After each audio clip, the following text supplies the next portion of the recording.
Hello! Welcome back to King English Podcast. I'm here. Don't start without me. Mike? Oh my goodness, you look terrible. You are sweating, your hair is a mess, and is that a coffee stain on your shirt? Are you okay? No, Jess. I am not okay. I am physically and emotionally destroyed. I need water. I need a massage. I need a helicopter. A helicopter? Mike, take a deep breath. You are 10 minutes late. We were worried. What happened to you this morning? Did you run a marathon? I didn't run. I sat. I sat for 1 hour to move 2 kilometers. It wasn't a commute, Jess. It was a prison sentence. The traffic today was absolutely diabolical. Ah, I see. The morning rush hour. I heard on the radio that there was a big blockage downtown.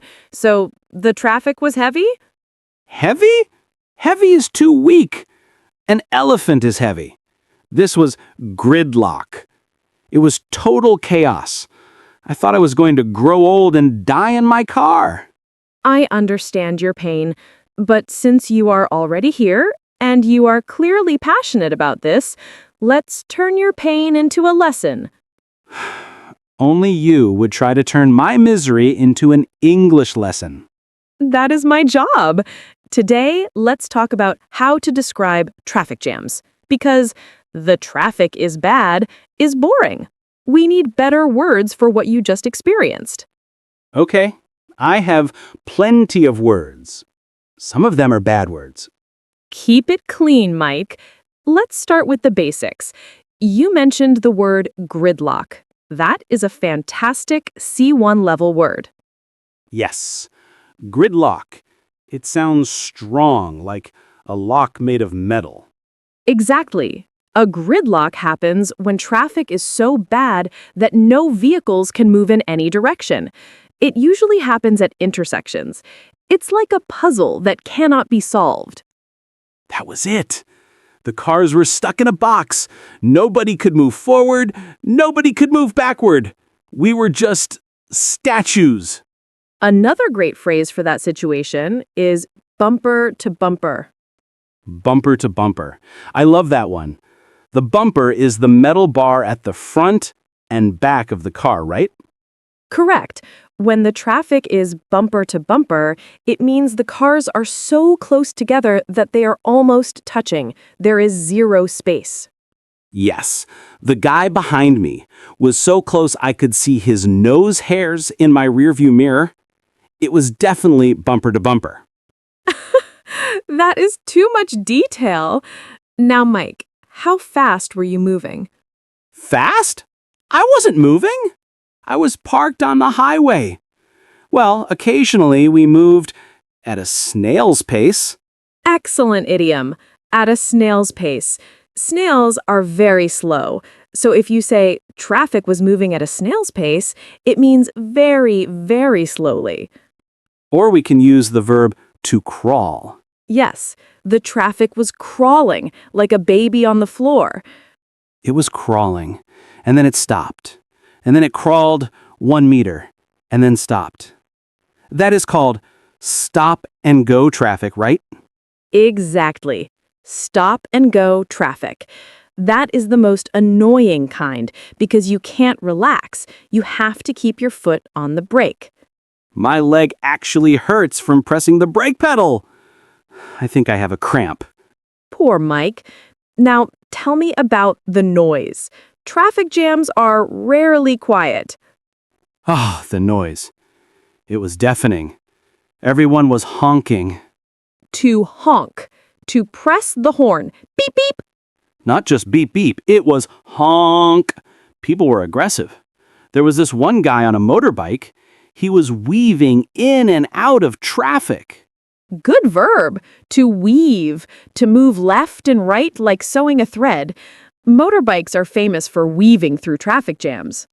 He was weaving, and he almost hit my mirror, and then he looked at me like it was my fault. I wanted to roll down my window and yell. But you didn't, right? No, I practiced my Zen English breathing, but I felt a lot of road rage. Road rage. That is a very important term. It means sudden, violent anger caused by the stress of driving. I had mild road rage.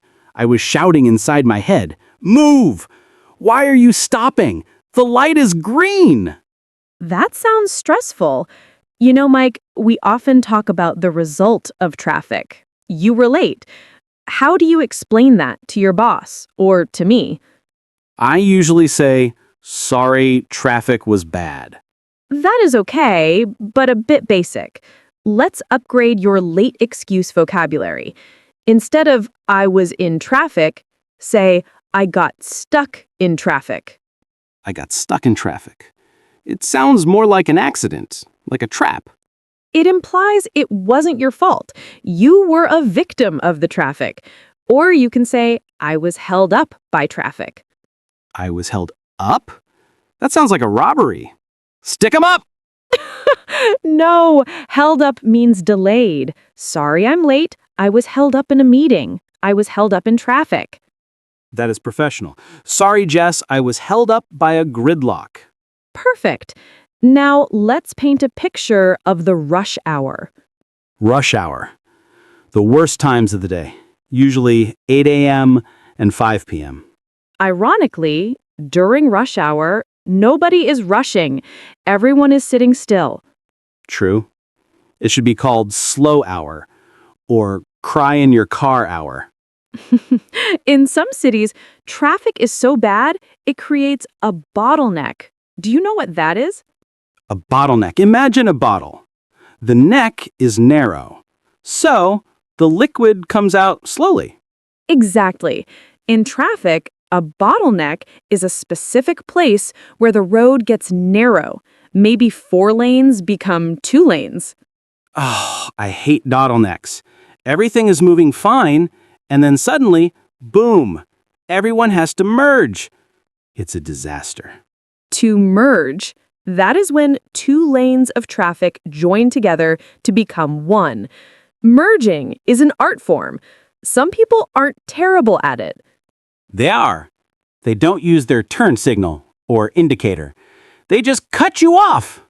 To cut someone off, that means to drive in front of someone suddenly and dangerously. That causes accidents. That's what causes my road rage. When someone cuts me off, I want to use my horn. But you must stay calm. Safety first. Now, Mike, let's do a little role play.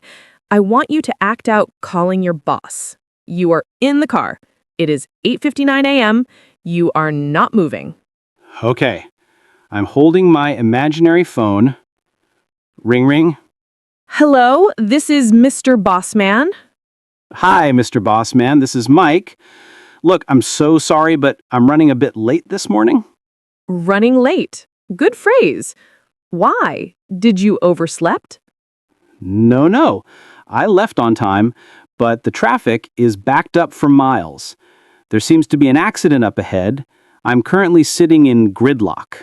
Okay. How long will you be? My GPS says 20 minutes, but we are moving at a snail's pace. I hope to be there by 9:30. All right, Mike. Drive safe. Don't let the road rage get you. How was that? Excellent. You used running late, backed up, gridlock, and snail's pace. Very descriptive. Backed up is a good one. It creates an image of a long line of cars behind you. Yes. If the toilet is blocked, it is backed up. If the traffic is blocked, it is backed up. Ooh, please don't compare my car to a toilet, even if it felt like one today. Sorry. Okay, let's review the feeling words. How did you feel? I felt frustrated. Frustrated. Feeling annoyed because you cannot do what you want to do. I felt helpless. I couldn't do anything. I was trapped. And maybe a bit anxious, worried about being late? Very anxious. I kept looking at the clock. Tick tock, tick-tock. That is the sound of stress. Stress management in the car is important. In part 2, we're going to talk about how to kill time in traffic and describing the causes, like accidents, roadworks, and bad weather. Oh, killing time is my specialty now. I listened to 3 albums and a podcast this morning. See? You were productive. You practiced your listening skills. I guess so. But I prefer listening in a comfortable chair, not while smelling exhaust fumes. Exhaust fumes. That is the smoke coming from cars.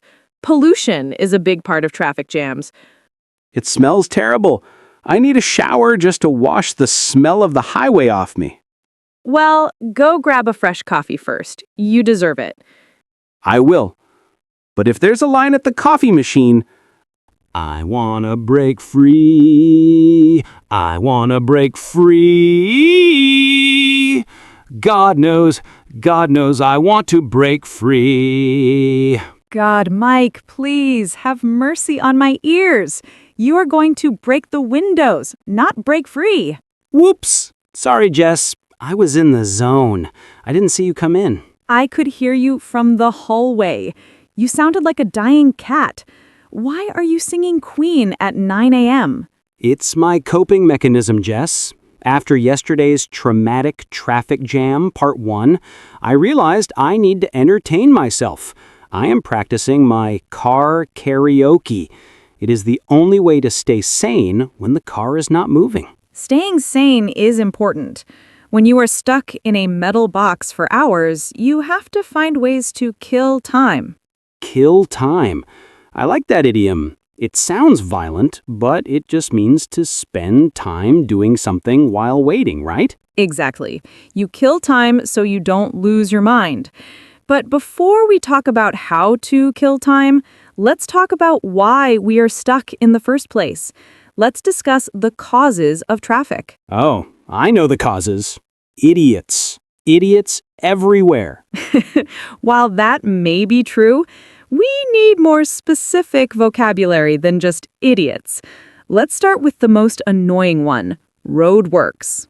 Ugh, roadworks. The bane of my existence. Why are they always digging up the road? Do they bury gold down there? It feels like that. When describing this, you can say, the road is under construction, or there are roadworks ahead. And they use those orange things? What do you call them? The ice cream cones? They are called traffic cones, or just cones.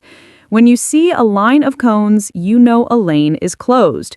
This creates a lane closure. And when the lane is closed, we have to take a detour. Perfect word. A detour is a longer alternative route used when the main road is blocked. I hate detours. The sign says detour, but usually it just leads me to a place where I get lost. Then I end up in a cornfield. That sounds like a Mike problem, not a traffic problem. Another common cause is, of course, accidents. Sadly, yes. Accidents cause huge delays. We have different levels of accidents. If it's a small accident, just a little scratch or bump, we call it a fender bender. Fender bender. That is fun to say. A fender is the part of the car over the wheel, so you just bent the fender. Right. We had a minor fender bender. Everyone is okay, but they have to stop to exchange insurance info. That blocks the road. But if it is big? Then it is a collision or a crash. And if many cars are involved, we call it a pileup. A pile-up. Like a pile of dirty laundry. Yes, but with expensive cars. There was a massive pileup on the highway. That usually shuts down the whole road. But Jess, here is the thing that drives me crazy. Sometimes there is an accident on the other side of the road, the side going the opposite direction. But my side slows down too. Why? That is a fascinating psychological phenomenon. We have a specific word for that. It is called rubbernecking. Rubbernecking? Like a neck made of rubber? Exactly. Imagine your neck stretching and twisting like rubber because you want to look at the accident. Oh, that's it. Everyone slows down to stare. They want to see the drama. Ooh, look, a broken car. And because they slow down to look, they cause a traffic jam behind them. Correct. We call those people rubberneckers. I hate rubberneckers. Okay, I admit it. I am sometimes a rubbernecker. I can't help it. I'm curious. We are all guilty of it. Curiosity is human nature. So you can say traffic was slow due to rubbernecking. That explains so much. What about the weather? Huge factor, especially heavy rain.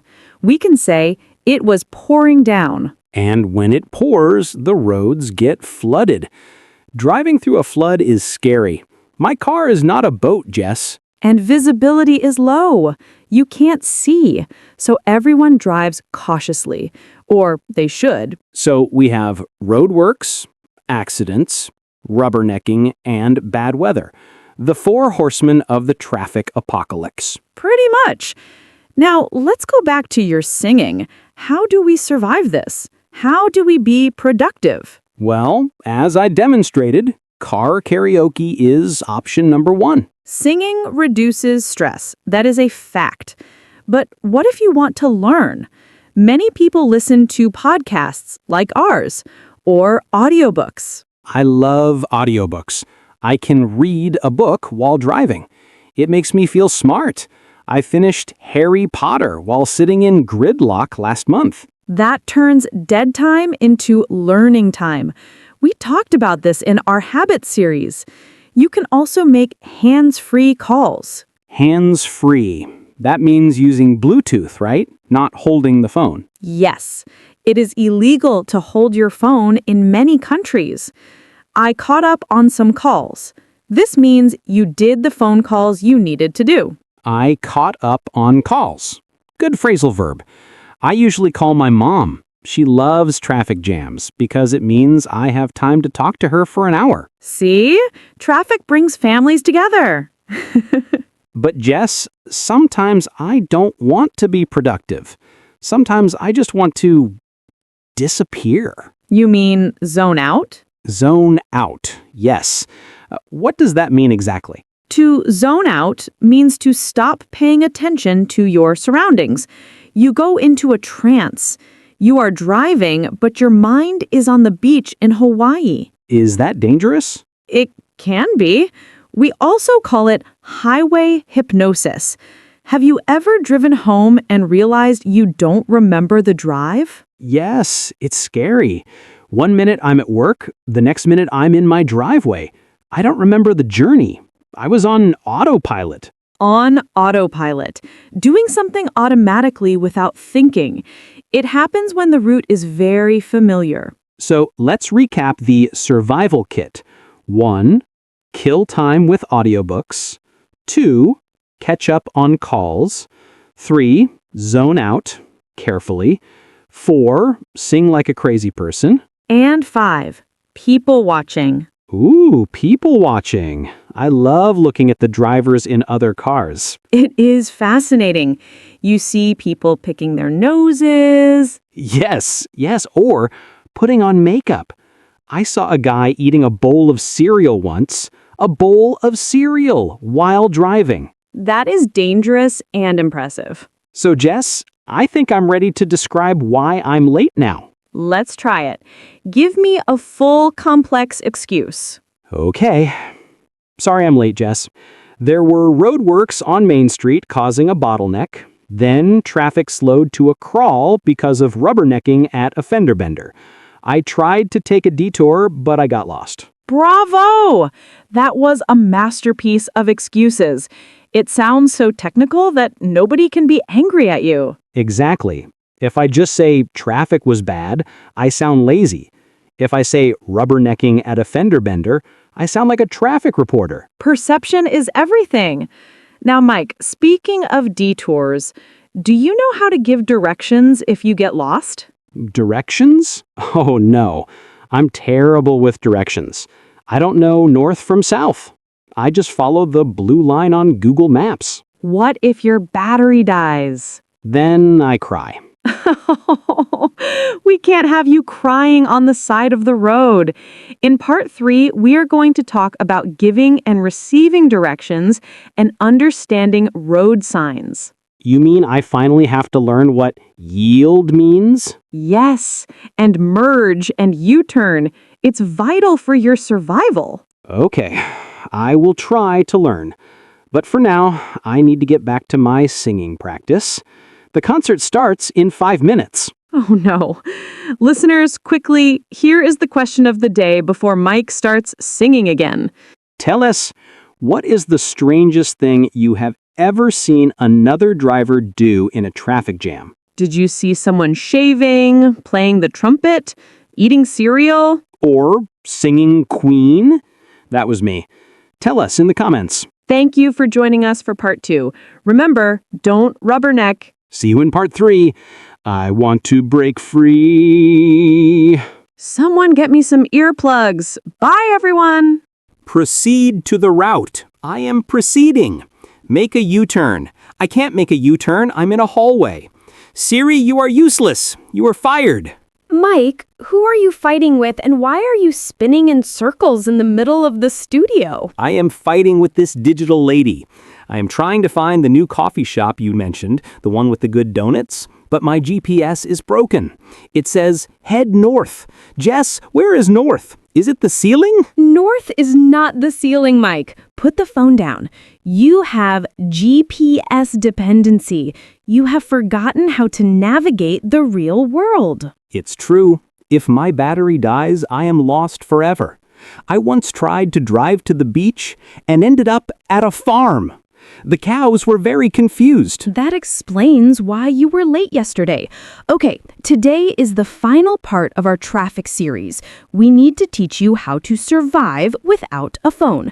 We are going to talk about giving and receiving directions and reading road signs. Directions. Left, right. That's all I need, right? If only it were that simple. What if someone says, bear left at the fork? Bear left. Is there a dangerous animal on the road? A bear? No.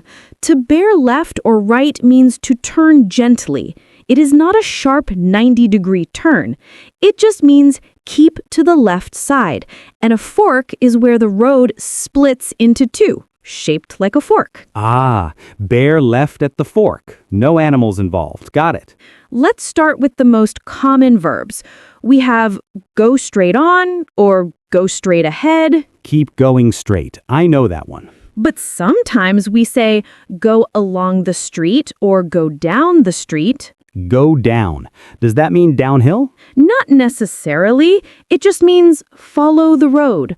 Now, what about when you need to turn around? That is a U-turn, like the letter U. Correct. Make a U-turn. But be careful, you can't do that everywhere.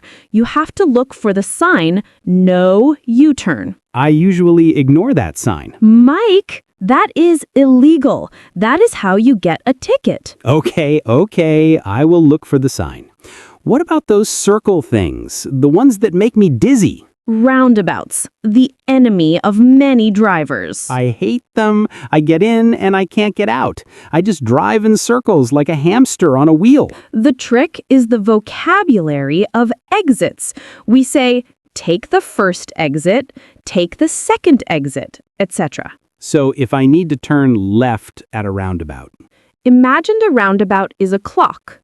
Entering at 6 o'clock, left is usually the third exit, 9 o'clock. Straight is the second exit, 12 o'clock. Okay, take the third exit. I can do that. Now, let's do a role play. You are lost. As usual, you stop your car and roll down the window to ask me as a local pedestrian for help. Excuse me. Hi, sorry to bother you. I'm looking for the City Museum. I think I'm lost. Oh, hello! The City Museum. You are quite far away. You are heading in the wrong direction. Oh no, how do I get there? Okay, listen carefully. Go straight on for about 2 miles until you see a big supermarket. At the traffic lights, turn right. Straight for 2 miles, traffic lights, turn right. Okay. Then go past the gas station. Keep going until you hit a roundabout. At the roundabout, take the second exit. Go past the gas station, roundabout, second exit. Exactly. Then drive under the bridge. The museum will be on your left, just opposite the park. You can't miss it. Under the bridge, on the left, opposite the park. Thank you so much. And role play. How was that? Did you understand opposite? Yes, opposite means on the other side of the street, face to face. And go past? It means I pass it, but I don't stop. I continue. Perfect. You are ready to survive without GPS. Wait, I have a question about signs. What does the triangle sign that says yield mean? I see it everywhere. Yield, or sometimes give way in the UK, means you do not have the priority. You must slow down and check for other cars. If a car is coming, you stop. If no car is coming, you go. Ah, I thought it meant go faster and hope for the best. No, please don't do that. That causes collisions. What about the sign one way? That means I can only go in the direction of the arrow. If I go the other way, I am driving against traffic. Yes, that is very dangerous. And dead end or no outlet? That means the road stops. There is no exit. If I go in, I have to turn back. Exactly. It is a street with no exit. In British English, they call it a cul-de-sac. Cul-de-sac? That sounds fancy. I live in a cul-de-sac. It does. Now, Mike, let's talk about prepositions of movement. These are small words that change the meaning completely. Like through and across? I always confuse them. Imagine a tunnel. Do you go across it or through it? I go inside it, so through? Yes, through is for 3D objects, tunnels, forests, crowds. You go in one side and out the other. Okay, and across? Across is for flat surfaces. You go from one side to the other. Walk across the street. Swim across the river. So drive through the tunnel and drive across the bridge. Brilliant! You got it. What about over and under? That's easy.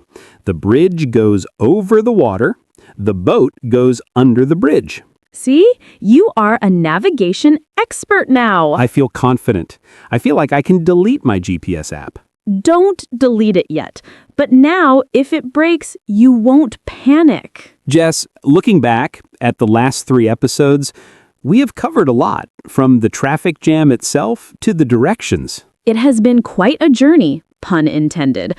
Let's do a quick series recap for our listeners before we say goodbye. Good idea. Let's look at the map of what we learned. Part 1 was about describing the jam. We learned words like gridlock, stuck totally, bumper to bumper, very close, crawling, moving slowly, and backed up, delayed. And feelings like frustrated and road rage. Part 2 was about the causes and killing time. We learned about rubbernecking, staring at accidents, bottlenecks, narrow roads, fender benders, small crashes, and roadworks. And how to kill time by listening to audiobooks, catching up on calls, or just zoning out.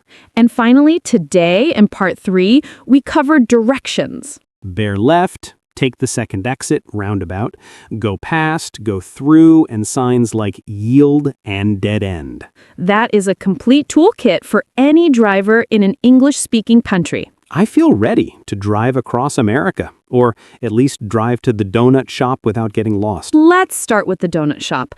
Listeners, here is your final question of the series.